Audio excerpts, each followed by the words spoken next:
আমরা বর্তমানে যে মাসটার মধ্যে রয়েছি, যে মাসটা আমাদের সামনে অতিবাহিত হচ্ছে, আরবি মাস অনুযায়ী এটা হলো 11তম মাস, জিলকাদা বা জিলকদ মাস, যে মাস থেকে মূলত হজের কার্যক্রম শুরু হয়ে যায়। আমরা ইতিমধ্যে দেখতে পাচ্ছি বাংলাদেশ থেকে নয়, শুধু সারা বিশ্বে বিভিন্ন প্রান্ত থেকে 58টা মুসলিম কান্ট্রি সহ অন্যান্য কান্ট্রি থেকে আল্লাহ পাকের পবিত্র ঘর, পবিত্র কাবা বাইতুল্লাহ শরীফে লাব্বাইক আল্লাহুম্মা লাব্বাইকের ধ্বনি দেওয়ার জন্য ধর্মপ্রাণ মুসলমানেরা একে একে তারা জড়ো হচ্ছে। আল্লাহ পাক রব্বুল আলামিন ইসলামের যে 5টি খুঁটি, ইসলামের যে 5টি ভিত্তি রেখেছেন, তার মধ্যে হজটাকে রেখেছেন অন্যতম একটা ভিত্তি হিসাবে, একটা খুঁটি হিসাবে। যার কারণে হাদিসের মধ্যে এসেছে, নবী আলাইহিস সালাতু ওয়াস সালাম বলেছেন, বুনিয়াল ইসলামু আলা খামসিন শাহাদাতি আল্লা ইলাহা ইল্লাল্লাহ ওয়া আন্না মুহাম্মাদার রাসূলুল্লাহ ওয়া ইকামিস সালাহ ওয়া ইতাইজ যাকাত ওয়াল হজ্জ ওয়া সাওমি রমাদান।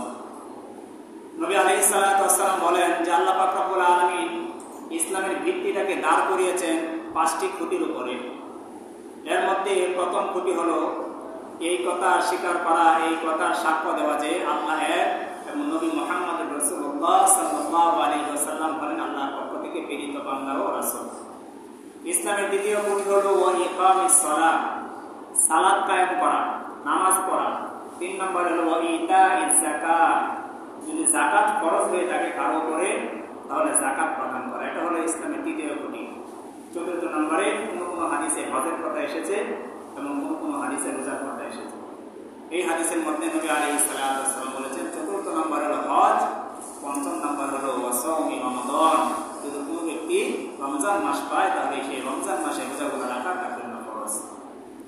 তো যাই হোক মোহতারাম হাজিরিন, আজকে আমরা এই সংক্ষিপ্ত সময়ের মধ্যে যে বিষয়টি নিয়ে কথা শুনবো সেটা হলো সারা বিশ্বের কোটি কোটি মুসলমান যেহেতু প্রতি বছর হজ ব্রত পালন করার জন্য, বাইতুল্লাহ জিয়ারত করার জন্য পবিত্র কাবা প্রান্তরে উপস্থিত হয়, যে কাবাকে কেন্দ্র করে বিশ্বের কোটি কোটি মুসলমান সেখানে জড়ো হয় এবং আল্লাহ পাকের সেই গুণকীর্তন, নবী আলাইহিস সালাতু ওয়াস সালামের রওজা পাকে সালাম, বিভিন্ন ইসলামী রসুম রেওয়াজের মাধ্যমে সেই হজটাকে মুসলমানরা উদযাপন করে থাকে, ফরজ বিধান আদায় করে থাকে।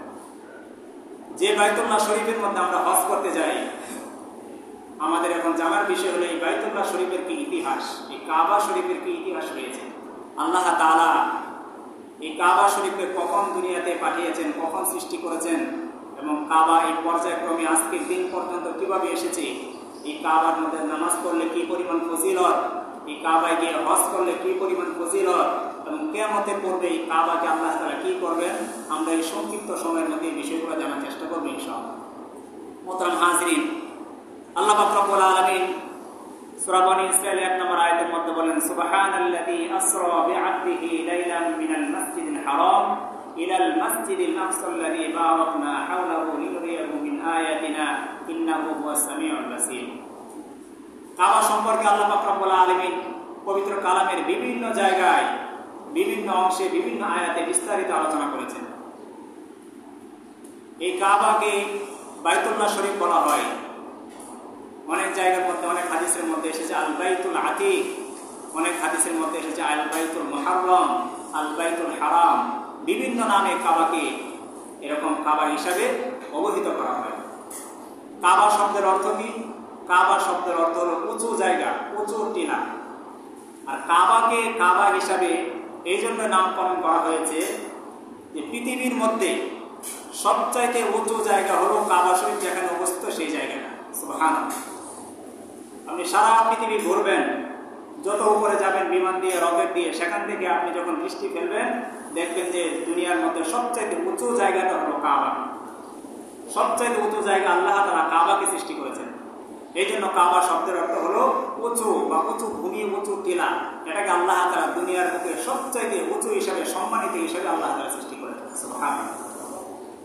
এই জন্য মুহতারাম হাজিরিন, এই কাবার অনেক ফজিলত, অনেক বরকত, অনেক ফজিলতপূর্ণ হাদিসের মধ্যে এসেছে। কোরআনের মধ্যে আল্লাহ পাক রব্বুল আলামিন অনেক গুরুত্বপূর্ণ বিষয় উল্লেখ করেছেন। আল্লাহ পাক রব্বুল আলামিন কোরআনের এক আয়াতের মধ্যে বলেছেন যে আল্লাহ তাআলা এই কাবাটাকে মুসলমান ইমানদারদের জন্য বরকত স্বরূপ, রহমত স্বরূপ এবং নাজাত এবং মুক্তি স্বরূপ আল্লাহ তাআলা দুনিয়াতে পাঠিয়েছেন। আল্লাহ পাক রব্বুল আলামিন বলেন, ইন্না আউওয়ালা বাইতিন উদিআ লিন-নাস লাল্লাযী বিবাক্কাতা মুবারাকা। আল্লাহ তাআলা বলতেছেন যে দুনিয়ার বুকে আল্লাহ তাআলা প্রথম যে ঘরকে সৃষ্টি করেছেন, যে ঘর বানিয়েছেন, সেটা হলো মক্কায় অবস্থিত পবিত্র কাবা। সুবহানাল্লাহ। আমাদের অনেকের প্রশ্ন হতে পারে, দুনিয়াতে আল্লাহ তাআলা কোন ঘরটাকে সর্বপ্রথম সৃষ্টি করেছেন? হাদিস দ্বারা বোঝা যায়, হাদিসের মধ্যে প্রমাণ এসেছে যে নবী আলাইহিস সালাতু ওয়াস সালাম একজন প্রখ্যাত সাহাবী হযরত আবু যর গিফারী রাদিয়াল্লাহু তাআলা আনহু বলেন যে একদিন আমি নবী আলাইহিস সালাতু ওয়াস সালামকে জিজ্ঞাসা করলাম, ইয়া রাসূলুল্লাহ, আইয়ু মাসজিদিন উদিয়া ফিল আরদি আওয়ালান, হে আল্লাহর রাসূল, দুনিয়ার বুকে আল্লাহ তাআলা প্রথম ঘর কোনটাকে সৃষ্টি করেছেন? ইবাদত হিসেবে আল্লাহ পাকের পায়ে কুদরতি পায়ে সিজদা দেওয়ার জন্য কোন ঘরকে আল্লাহ তাআলা দুনিয়াতে সৃষ্টি করেছেন? নবী আলাইহিস সালাতু ওয়াস সালাম বললেন, আল মসজিদুল হারাম, পবিত্র মসজিদুল হারাম বা বাইতুল্লাহ শরীফকে আল্লাহ তাআলা দুনিয়াতে প্রথম সৃষ্টি করেছেন। সুবহানাল্লাহ। এরপর ওই সাহাবী আবার প্রশ্ন করলেন, সুম্মা আইয়ু, বাইতুল্লাহ শরীফের পরে আল্লাহ পাক রব্বুল আলামিন কোন ঘরকে সৃষ্টি করেছেন? দ্বিতীয় স্থানে কোন ঘরকে রেখেছেন? নবী আলাইহিস সালাতু ওয়াস সালাম উত্তর দিলেন, আল মসজিদুল আকসা, বাইতুল মুকাদ্দাস, যেটাকে আমরা বলে থাকি, সেই বাইতুল মুকাদ্দাস বা বাইতুল মাকদিসকে আল্লাহ তাআলা পৃথিবীর বুকে দ্বিতীয়বার স্থাপন করেছিলেন। সুবহানাল্লাহ। তাহলে মুহতারাম হাজিরিন, আমরা জানতে পারলাম যে আল্লাহ পাকের ইবাদতের জন্য, আল্লাহ পাকের কুদরতি পায়ে সিজদা দেওয়ার জন্য দুনিয়ার বুকে সর্বপ্রথম আল্লাহ তাআলা যে ঘরকে সৃষ্টি করেন সেটা হলো পবিত্র বাইতুল্লাহ। আজকে সারা বিশ্ব থেকে মুসলমানেরা যারা একত্রিত হচ্ছে, সেই ঘরের মধ্যে লাব্বাইক লাব্বাইক ধ্বনিতে যারা সেই কাবার চতুর্পাশকে মুখরিত করে চলেছে, সেই ঘরকে আল্লাহ তাআলা দুনিয়ার বুকে, পৃথিবীর বুকে সর্বপ্রথম সৃষ্টি করেছিলেন। এবং এরপরে আল্লাহ তাআলা দ্বিতীয় ঘর যেটা সৃষ্টি করেছিলেন, বর্তমান ফিলিস্তিনে যেটা অবস্থিত বাইতুল মুকাদ্দাস, সেই বাইতুল মুকাদ্দাসকে আল্লাহ তাআলা দ্বিতীয়বার সৃষ্টি করেছিলেন। সেই সাহাবী বলেন যে আমি নবী আলাইহিস সালাতু ওয়াস সালামকে জিজ্ঞাসা করলাম যে এই দুইটার মধ্যে কত বছরের ব্যবধান ছিল? বাইতুল্লাহ শরীফ, পবিত্র কাবা শরীফ এবং বাইতুল মুকাদ্দাস যেটা জেরুজালেম ফিলিস্তিনে অবস্থিত, এই দুইটা সৃষ্টির মধ্যে, তৈরি করার মধ্যে, বানানোর মধ্যে কত বছরের ব্যবধান ছিল? নবী আলাইহিস সালাতু ওয়াস সালাম বলেন, 40 সানা, 40 বছরের ব্যবধানে আল্লাহ তাআলা এই দুইটা ঘরকে পৃথিবীর বুকে স্থাপন করেন। সুবহানাল্লাহ। তাহলে মুহতারাম হাজিরিন, আল্লাহ পাক রব্বুল আলামিন এই পৃথিবীর বুকে সর্বপ্রথম যে ঘরকে সৃষ্টি করেছেন সেটা হলো পবিত্র বাইতুল্লাহ। যে ঘরের দিকে ফিরে আমরা নামাজ পড়ি, যে ঘরকে কেন্দ্র করে আমরা আল্লাহ পাকের কুদরতি পায়ে সিজদা দান করি, সেই ঘরকে আল্লাহ তাআলা দুনিয়ার বুকে সর্বপ্রথম সৃষ্টি করেছিলেন। আর সেই ঘরটাকে আল্লাহ পাক রব্বুল আলামিন বলেছেন যে এটা মুসলমান ইমানদারদের জন্য বরকত স্বরূপ, মুসলমান ইমানদারদের জন্য এটা হেদায়েত স্বরূপ, মুসলমান ইমানদারদের জন্য এটা নিরাপত্তার প্রতীক। আল্লাহ তাআলা কোরআনের মধ্যে বলেছেন, ইন্না আউওয়ালা বাইতি উদিআ লিন-নাস লাল্লাযী বিবাক্কাতা। আল্লাহ পাক রব্বুল আলামিন বলতেছেন যে মুসলমানদের জন্য যে ঘর সর্বপ্রথম দুনিয়ার বুকে আল্লাহ তাআলা সৃষ্টি করেছিলেন সেটা হলো মক্কায় অবস্থিত পবিত্র বাইতুল্লাহ শরীফ।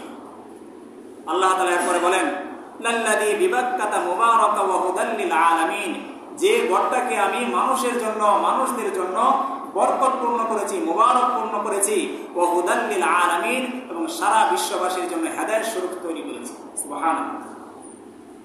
বাইতুল্লাহ সেই দৃশ্য দেখার পরে অনেক বিদ্রোহীরা ঈমানের আলোয় আলোকিত হয়ে যায় যে বাইতুল্লাহ প্রান্তরে লক্ষ লক্ষ কোটি কোটি মানুষ এক ইমামের তাকবীরে একসাথে হাত বাঁধে, একসাথে রুকু করে, একসাথে সিজদা করে, একসাথে তারা সালাম ফিরায়। দুনিয়ার অন্য কোনো ভূখণ্ডে, দুনিয়ার অন্য কোনো জায়গায় এরকম দৃশ্য আপনি দেখতে পাবেন না, যেখানে হাজার লক্ষ কোটি মানুষ একটা তাকবীরের ধ্বনিতে, এক আল্লাহু আকবারের ধ্বনিতে একত্রিত হয়ে যায়, আবার একটা সালামের মাধ্যমে নামাজ থেকে তারা বের হয়ে যায়। এটা হলো একমাত্র ইসলামের সৌন্দর্য, যেটা আল্লাহ পাক রব্বুল আলামিন আমাদেরকে মহা এই দৌলত দান করেছেন।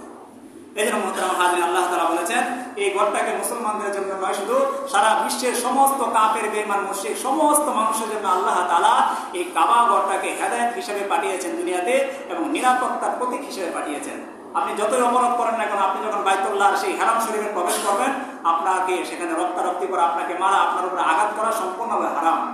সেখানে একটা পশু পাখি, একটা কবুতর, একটা চড়ুইয়ের পাখি, এরকম একটা পিঁপড়া পর্যন্ত মারা সম্পূর্ণভাবে আল্লাহ তাআলা হারাম করে দিয়েছেন।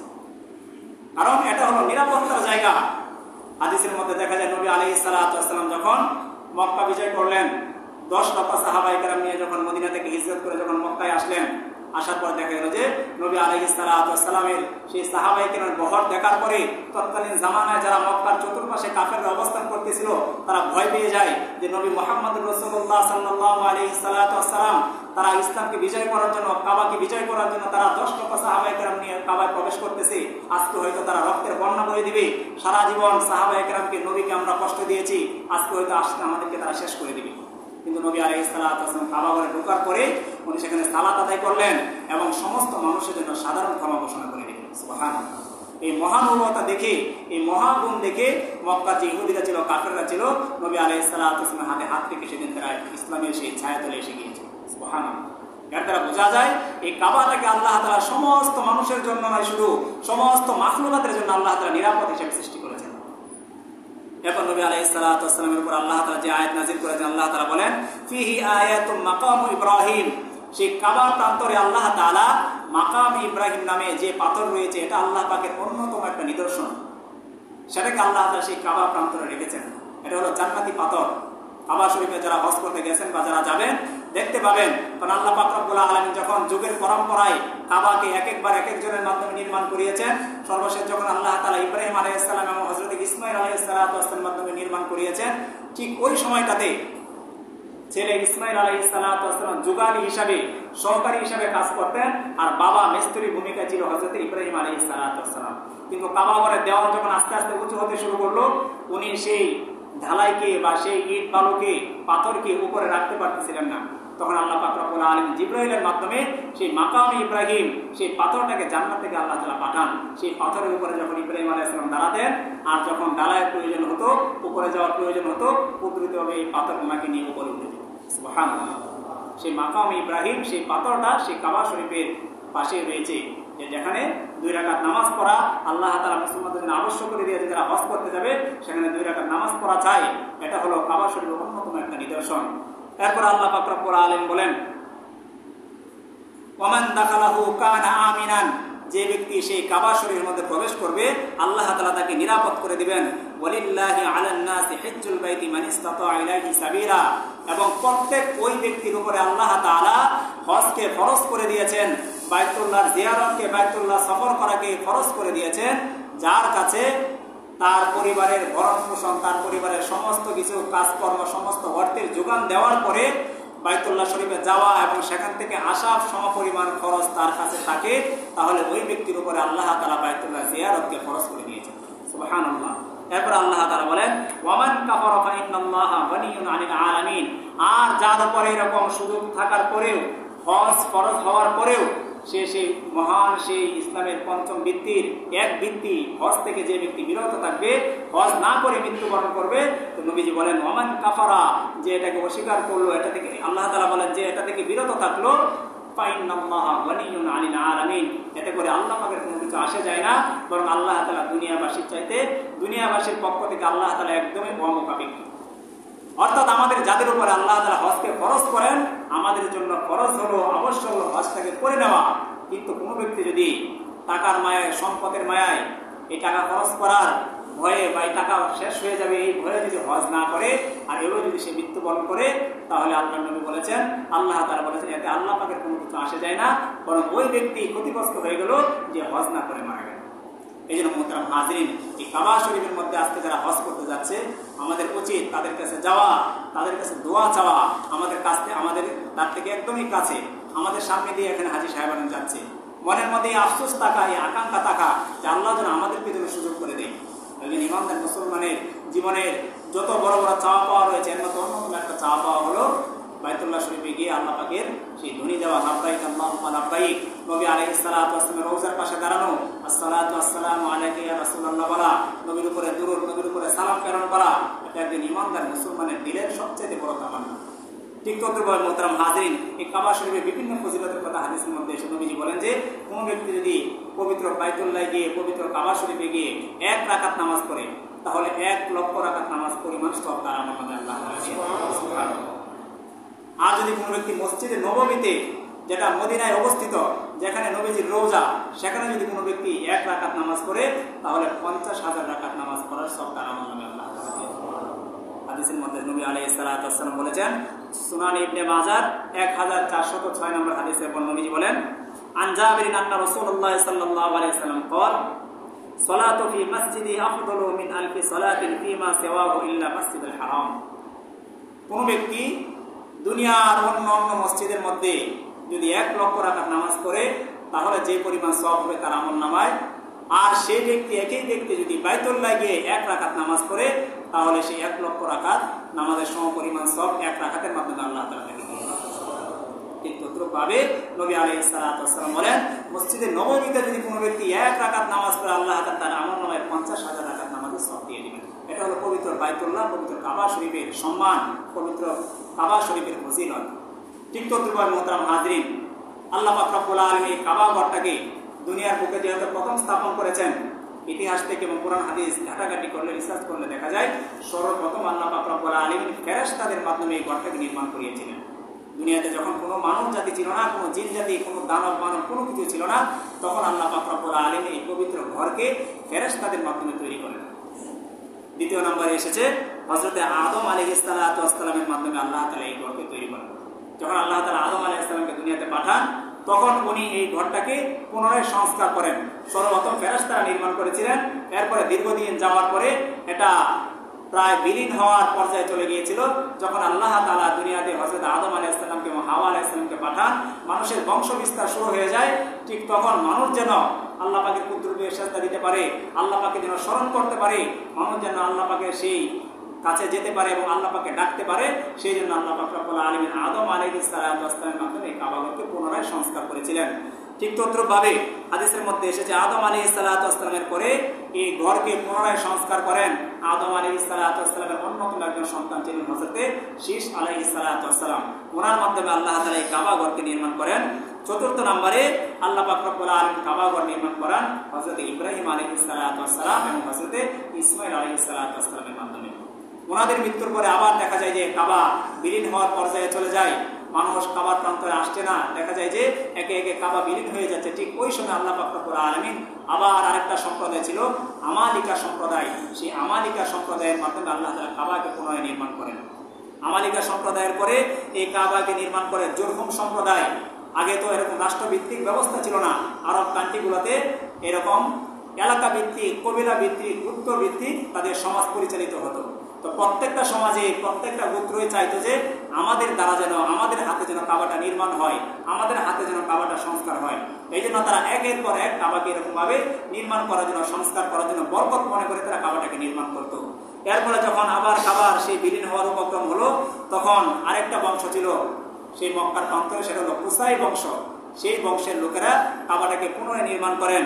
এরপরে মুজার বংশ, এরপরে 7 নম্বরে নবী আলাইহিস সালাতু ওয়াস সালামের বংশ কুরাইশ বংশ এই কাবাটাকে পুনরায় নির্মাণ করেছে। সুবহানাল্লাহ।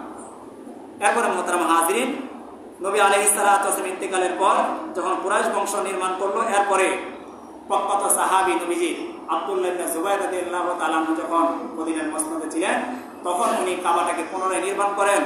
এরপরে বাদশাহ হাজ্জাজ বিন ইউসুফ উনি আবার কাবাটাকে নির্মাণ করেন। সর্বশেষ বাদশাহ মুরাদ এবং এরপরে বাদশাহ ফাহাদ বিন আব্দুল আজিজ কাবাটাকে যে এখন যে অবকাঠামোর উপরে রয়েছে, বাদশাহ ফাহাদ বিন আব্দুল আজিজ এই সংস্কারটা করেছিলেন।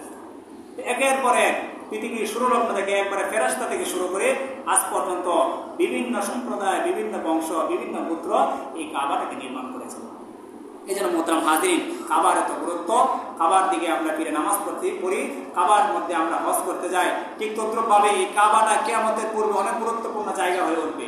এক হাদিসের মধ্যে এসে নবী আলাইহিস সালাতু ওয়াস সালাম বলেছেন, কিয়ামতের পূর্বে আল্লাহ তাআলা কাবাটাকে দুনিয়া থেকে উঠিয়ে নিয়ে যাবেন। হাদিসের মধ্যে এসেছে সহিহ ইবনে খুজাইমা 2506 নম্বর হাদিসে বর্ণনা বলেন, আন আব্দুল্লাহ ইবনে ওমর রাদিয়াল্লাহু তাআলা আনহু قال قال রাসূলুল্লাহ সাল্লাল্লাহু আলাইহি ওয়াসাল্লাম ইসতামতিউ মিন হাযাল বাইত। নবী আলাইহিস সালাতু ওয়াস সালাম বলেন যে, হে মুসলমানেরা, হে ঈমানদারেরা, তোমরা এই কাবা থেকে বরকত অর্জন করো, এই কাবা থেকে তোমরা কল্যাণ অর্জন করো। কেননা নবীজি বলেন ফাইন্নাহু ক্বাদ কুদিমা মাররাতাইন, কেননা এই কাবাকে 2 বার ধ্বংস করা হয়েছে। ওয়ায়ারফাউ ফিস সালিসা, আর তৃতীয়বার যখন এটা ধ্বংস হয়ে যাবে তখন এটা দুনিয়াতে থাকবে না, এটা আমি আল্লাহ পাক রব্বুল আলামিন আকাশে উঠিয়ে নিয়ে যাব। এই জন্য পেয়ারা হাজরত নবীজি বলেছেন, তোমরা এই কাবার মাধ্যমে নিজেরা কল্যাণ অর্জন করো, বরকত অর্জন করো। আর এই কাবার মাধ্যমে আমরা বরকত এবং কল্যাণ কিভাবে অর্জন করতে পারবো? যাদের উপর হজ ফরজ হয়েছে তারা যদি হজ করতে যায় তাহলে আমরা বরকত অর্জন করতে পারবো, নেকি অর্জন করতে পারবো, কল্যাণ অর্জন করতে পারবো। কিছুক্ষণ পূর্বে যে হাদিসের মধ্যে আমরা বলেছি 1 রাকাত নামাজ পড়লে 1 লক্ষ রাকাত নামাজের সওয়াব পাওয়া যায়, এটাই তো হলো বরকত, এটাই হলো কল্যাণ। এই দিকেই নবী আলাইহিস সালাতু ওয়াস সালাম হাদিসের মধ্যে ইঙ্গিত করেছেন, যাদের উপরে হজ ফরজ হয় তারা তো অবশ্যই হজ করতে যাবে, যাওয়ার পরে সেই কাবার বরকত তারা অর্জন করবে। অন্তত যারা উমরা করার সামর্থ্য রয়েছে তারা যেন অন্তত উমরা করার মাধ্যমে এই বরকতটাকে হাসিল করে। ঠিক তদ্রুপ মুহতারাম হাজিরিন, আলী রাদিয়াল্লাহু তাআলা আনহু বলেন যে নবী আলাইহিস সালাতু ওয়াস সালাম বলেছেন যে সর্বপ্রথম কিয়ামতের পূর্বে যখন কিয়ামতের সূচনা হবে, আল্লাহ তাআলা এই কাবাটাকে দুনিয়া থেকে উঠিয়ে নিয়ে যাবেন। এই কাবার এতই গুরুত্ব, যখন ইসলামে নামাজকে আল্লাহ তাআলা ফরজ করেছিলেন তখন নবী আলাইহিস সালাতু ওয়াস সালাম 16 থেকে 17 মাস পর্যন্ত বাইতুল মুকাদ্দাসের দিকে ফিরে নামাজ পড়েছেন। মক্কায় থাকা অবস্থায় এবং মক্কা থেকে মদিনায় হিজরত করে যাওয়ার পরেও কিছুদিন পর্যন্ত 16 থেকে 17 মাস পর্যন্ত বাইতুল মুকাদ্দাসের দিকে ফিরে নামাজ পড়েছেন।